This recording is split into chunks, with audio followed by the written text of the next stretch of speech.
तकलीफ। तो कई तरह के थैलेसीमिया के प्रकार होते हैं। कईयों को खून चढ़ता है और कईयों को नहीं चढ़ता। जैसे थैलेसीमिया मेजर है, उन लोगों को खून चढ़ेगा। बाकी में कभी कभी किसी को जरूरत पड़ती है और कहीं नहीं भी पड़ती। तो लिवर को संभालना क्यों जरूरी है?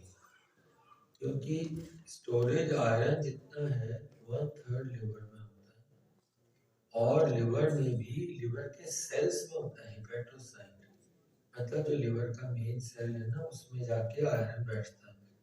और ज्यादा आएगा तो टॉक्सिक हो जाएगा, और ज्यादा आयरन गया तो उससे पूरा शरीर बिगड़ सकता है। मॉर्बिडिटी है, मैं भी बताऊंगा, और मॉर्टेलिटी भी हो सकती है। तो थैलेसीमिया वाले मरीजों को लिवर के लिए क्या प्रॉब्लम है? जैसे वो बार बार उनको खून चढ़ता है तो वो आयरन हार्ट में, लिवर में और एंडोक्राइन की ग्लैंड्स में चला जाता है। और अगर आपने ज़्यादा आयरन नहीं निकाला तो कई बच्चों को मुश्किलें आ जाती, 35 साल तक ही हो जाता है। और सबसे कॉमन है लिवर का फाइब्रोसिस, लिवर का सूखना। और आपने आयरन निकाल भी दिया ना, वो भी कभी कभी ये चीज़ चलती रहती है। तो अपने को बराबर ध्यान रखना पड़ेगा। अब थैलेसीमिया के मरीज में और क्या चैलेंज आ सकते हैं? खून चढ़ता है तो खून के अंदर कई वायरस भी आ सकते हैं। हेपेटाइटिस बी है, हेपेटाइटिस सी है। तो लगभग पहले तो बहुत ज़्यादा होता था, अब चूंकि ब्लड बैंक वाले स्क्रीन कर लेते हैं डोनर को, हेपेटाइटिस सी 30% से घट के 7% तक आ गया। हेपेटाइटिस बी भी 10% तक चला गया था, अब 2% और इवन लेस। कभी कभी तो बिल्कुल ही अच्छा ब्लड मिलता है तो रिस्क नहीं। पर जिनको बच्चे बड़े हो गए हैं उनको पहले अगर ब्लड लगा, हो सकता है BSc आ गया। दूसरा चैलेंज दी चिल्ड्रन है कि आयरन ओवरलोड, जो बार बार सभी लोग कह रहे हैं। तो आयरन क्या करता है, लिवर में जाके कई गड़बड़ करता है। एक तो फैटी लिवर भी कर देता है, non alcoholic fatty liver disease. फिर डायबिटीज को भी न्योता दे देता है। अगर आयरन ज़्यादा हो उसके मतलब डायबिटीज, शुगर की टेंशन हो सकती है। मेटाबॉलिक प्रॉब्लम भी आ जाती है, उसमें हड्डियां भी कमजोर हो जाती हैं और हार्ट पे भी प्रॉब्लम आ जाती है। तो आयरन ओवरलोड जो है वो वायरस के साथ अगर मिल जाए या डायरेक्टली भी आयरन ओवरलोड हो या मेटाबॉलिक, तो लिवर का कैंसर तक होने का खतरा है। तो अपने को ध्यान रखना है। और आयरन आपने अगर निकालना शुरू किया तो फिर आपकी डायबिटीज या लिवर की इंजरी कम होती जाती है। तो ये ध्यान रखना। और आयरन ओवर क्यों होता है? एक तो आपने ब्लड दिया, पर बॉडी भी तो कहती है कि अपना हीमोग्लोबिन कम हो गया तो और बनाए जाओ। तो बॉडी भी एनीमिया को हैंडल करने के लिए ज्यादा बनाती है। दूसरा, आयरन अगर आप नहीं निकालें, चिलेशन थेरेपी नहीं है, तो आयरन अपने आप नहीं निकलता बॉडी से, कभी पेशाब में निकल जाए, टट्टी में निकल जाए, वो नहीं होता। और ये फिर जाके हार्ट में और लिवर में बैठ जाता है। और लिवर जो है सूख के कई बार सिरोसिस भी हो जाता है। और जैसा मैंने बताया, बी और सी का इन्फेक्शन और कई बार ए का भी इन्फेक्शन जो है ब्लड के साथ वेरी रेयरली आ सकता है। तो हमें इन सबसे बचे रहना है। तो मैंने 2 बार रिवाइज करा दिया। पहला, आयरन प्लस वायरस। दूसरा, आयरन के साथ में इंसुलिन की रेजिस्टेंस, मतलब बॉडी के अंदर इंसुलिन का काम कम हो जाता है और उसके कारण डायबिटीज डेवलप हो सकती है और लिवर का फाइब्रोसिस हो जाता है। अब अगर आपका बच्चा या आपके अंदर कोई प्रॉब्लम हो, यंग एज में भी हो सकता है, एडल्ट एज में भी, तो उसका लिवर बढ़ा हुआ होगा, पिल्ली बड़ी भी होगी। जब डॉक्टर को ब्लड चढ़वाने जाए पूछ ले कि जी मेरे बच्चे के या मेरे लिवर तो नहीं बढ़ा, स्प्लीन तो नहीं बढ़ी। फिर जॉन्डिस के लिए चेक करते हैं, फिर बहुत फटीग हो जाए, थकान या ड्राउजीनेस हो जाए। ग्रोथ फेलियर तो बहुत में होता है, पर ऐसे कूदेंगे तो शायद बचे रहेंगे। फिर इन्फेक्शन बार बार हो सकते हैं, हड्डियों की कमजोरी हो सकती है, जैसे गॉल ब्लैडर में पथरी भी हो सकती है। तो ये सारे प्रॉब्लम्स जो हैं, पर जो एक चैलेंज है कि जब बढ़ा हुआ लिवर है पर लिवर के टेस्ट तो ठीक आ जाते हैं या जरा से गड़बड़ आती है, पर ध्यान रखना है कि लिवर अगर बढ़ा है तो उसमें आयरन है और अपने को टेस्ट करने हैं। कैसे करेंगे? पहले तो ब्लड करा लो हर 3 महीने पे। SGOT आजकल उसको AST कहते हैं, SGPT उसको ALT कहते हैं। तो थैलीसीमिया में लगभग 70% बच्चों में लिवर का एंजाइम्स बढ़े हुए होते हैं। तो ये ट्रांसफरिन होता है, वो भी आयरन का इंडिकेटर है, वो भी बढ़ा 90%, आयरन भी 70%, सैचुरेशन जो है वो भी बढ़ा हुआ है। तो पहला तो ब्लड टेस्ट कराने हैं कि भाई अपन 70% या 50% वाले ग्रुप में तो नहीं है।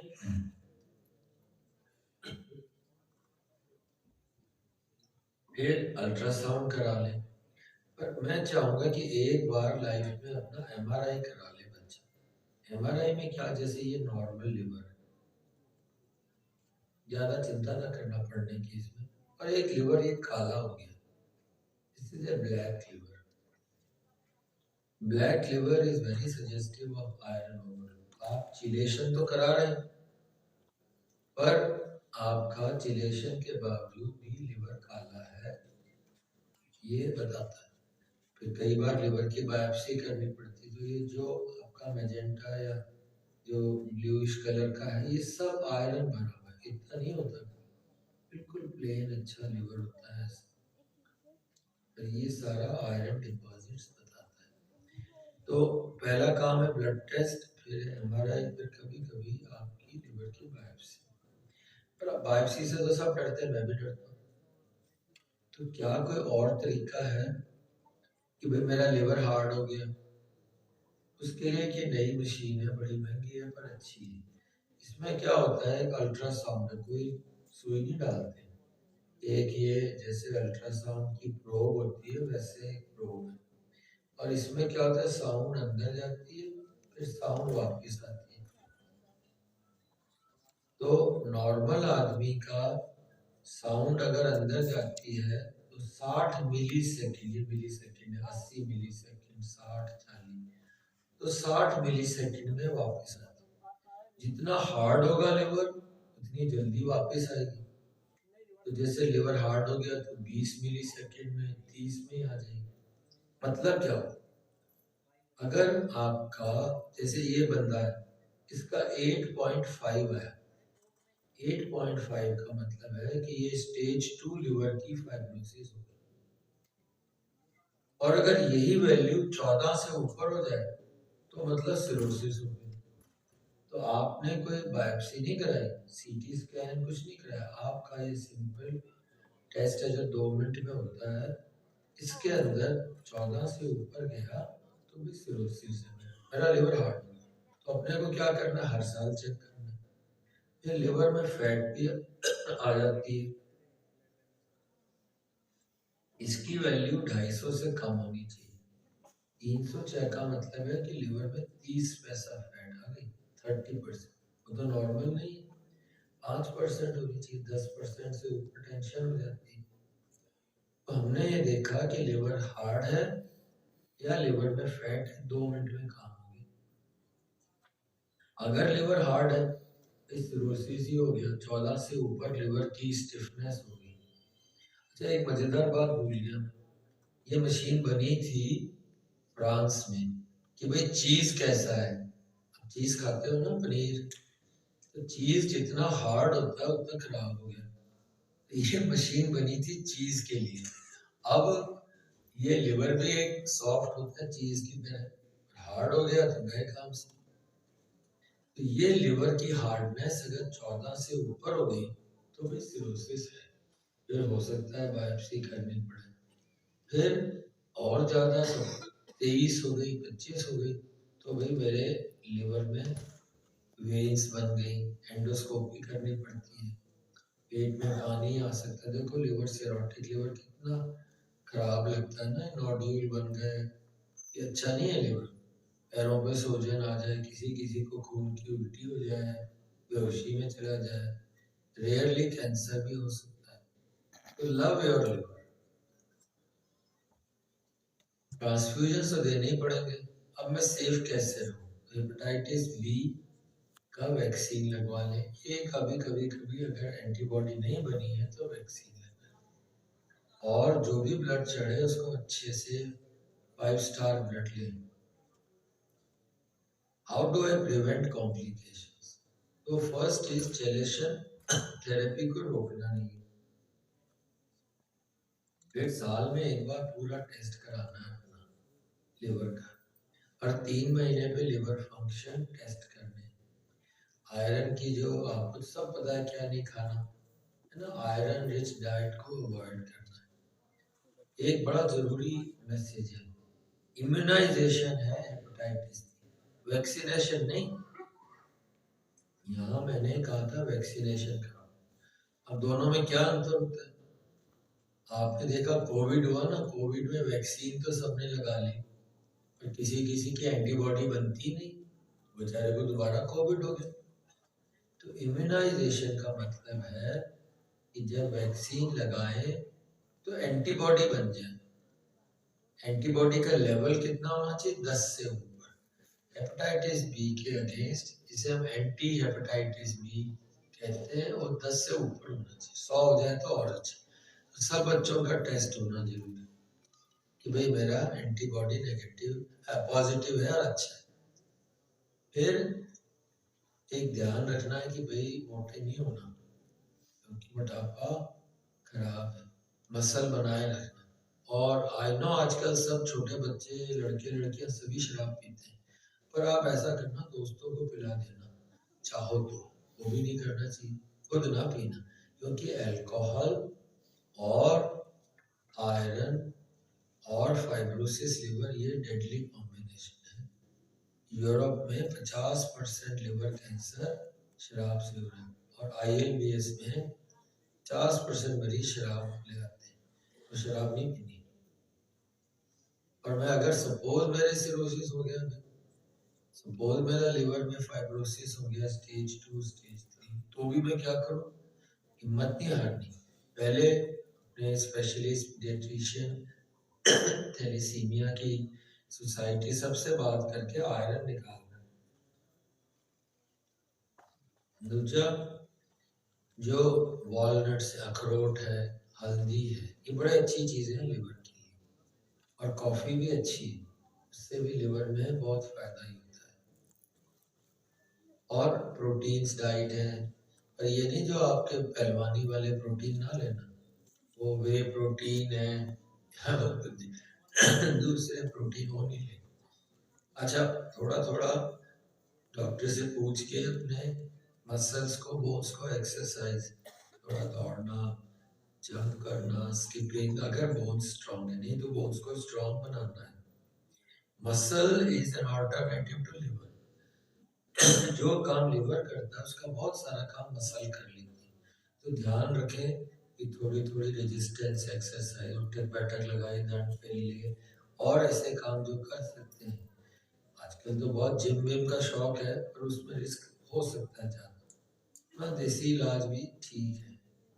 और अगर सिरोसिस हो गया तो लिवर के डॉक्टर से सलाह कभी कभी ले लें, जरूरी नहीं, बाकी तो आपके पीडियाट्रिशियन। पर याद रखें साल में एक दफा बार अल्ट्रासाउंड करा लें, और अगर पॉसिबल हो तो फाइब्रो स्कैन भी करा लें। तो मैं सबको बहुत बधाई दूंगा। ये एक आपने इतनी बड़ी नेशनल कॉन्फ्रेंस की, चौधरी साहब, डॉक्टर अरोड़ा साहब, और ये मेरा लास्ट मैसेज है कि thalassemic children, their parents keep the liver healthy to live long. उसमें गड़बड़ ना करना, लिवर में सॉफ्ट रहे, चीज की तरह काम करता रहे, तो बॉडी को काम कराता रहेगा। You are a privileged lot and would do better despite adversities. Me and my heart is with thalassaemic children. And I feel कि भगवान ने आपको दया करी, आपको जो दिया, पर आपको दुख तो दिया, पर लड़ने की शक्ति भी। लड़ते रहेंगे और हम सब साथ में काम करेंगे। छोटी सी मेरी एक विनती है, अगर आप चाहें ILBS सबका, जितने थैलेसीमिया के बच्चे दिल्ली के या बाहर के भी आए हैं, सबका फाइब्रो स्कैन हम फ्री कर देंगे, लिवर का स्टिफनेस चेक कर देंगे। और आप जब आना चाहें, चौधरी साहब और अरोड़ा साहब, वी हैव बच्चों का एक अलग प्रोब आता है, बहुत कम जगह होता है, तो हमारे पास एक बच्चों के लिए अलग प्रोब भी है, तो हम फाइब्रो स्कैन कर देंगे। सब माता पिता, सारे बच्चों, I hope you have a long long healthy life, happy and peaceful, and keep doing better every year. Thank you for giving me the opportunity.